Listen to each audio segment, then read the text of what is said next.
സമാഗതമായ തിരുപ്പിറവിയുടെ പ്രാർത്ഥനാ മംഗളങ്ങൾ ഏവർക്കും സ്നേഹത്തോടെ നേരുന്നു. പുൽക്കൂട്ടിലേക്ക് ഒരു പുണ്യയാത്രയിൽ നാം ഇന്ന് പ്രത്യേകമായിട്ട് ധ്യാനിക്കുന്നത് ആട്ടിടയന്മാരുടെ സന്ദർശനത്തെയാണ്. സാധാരണ വിശ്വാസത്തെ സ്വർഗം മുഖവിലക്കെടുക്കുന്നു എന്നുള്ളതിന്റെ ഏറ്റവും വലിയ ഉദാഹരണമാണ് ആട്ടിടയന്മാരുടെ സന്ദർശനം. അവരുടെ അറിവിനും അനുഭവത്തിനും അപ്പുറത്ത് നക്ഷത്രം നോക്കി ലഭിച്ച ഉൾക്കാഴ്ച അനുസരിച്ച് യാത്ര ചെയ്ത് ക്രിസ്തുവിനരികിലേക്ക് എത്തുവാൻ കഴിഞ്ഞത് അവരുടെ എളിമയുടെ മനോഭാവത്തെയാണ് കാണിക്കുന്നത്.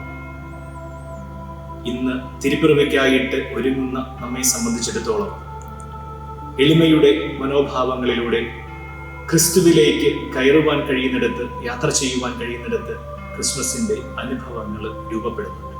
ക്രിസ്മസിനെ കുറിച്ച് മനോഹരമായൊരു കവിത എഴുതിയത് ആഫ്രോ അമേരിക്കൻ എഴുത്തുകാരനായ ഹോവാർഡ് തേമനാണ്.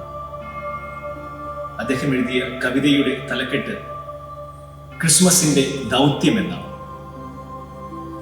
മാലാഖമാരുടെ സംഗീതം അവസാനിക്കുന്നിടത്ത്,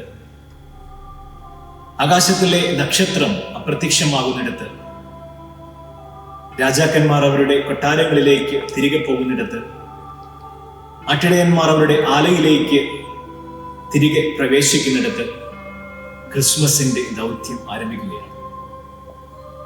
നഷ്ടപ്പെട്ടതിനെ കണ്ടെത്താൻ, മുറിപ്പെട്ടതിനെ സുഖപ്പെടുത്താൻ, തടവുകാരെ മോചിപ്പിക്കാൻ, വിശക്കുന്നവന് ആഹാരം കൊടുക്കാൻ, ചുറ്റുമുള്ളിടത്ത് സമാധാനം സ്ഥാപിക്കാൻ, അങ്ങനെ എല്ലാ മനുഷ്യരുടെയും മനസ്സിൽ സ്നേഹത്തിന്റെ മനോഹരമായൊരു സംഗീതം തീർക്കാൻ ക്രിസ്മസ് നമ്മെ ദൗത്യപ്പെടുത്തുകയാണ്.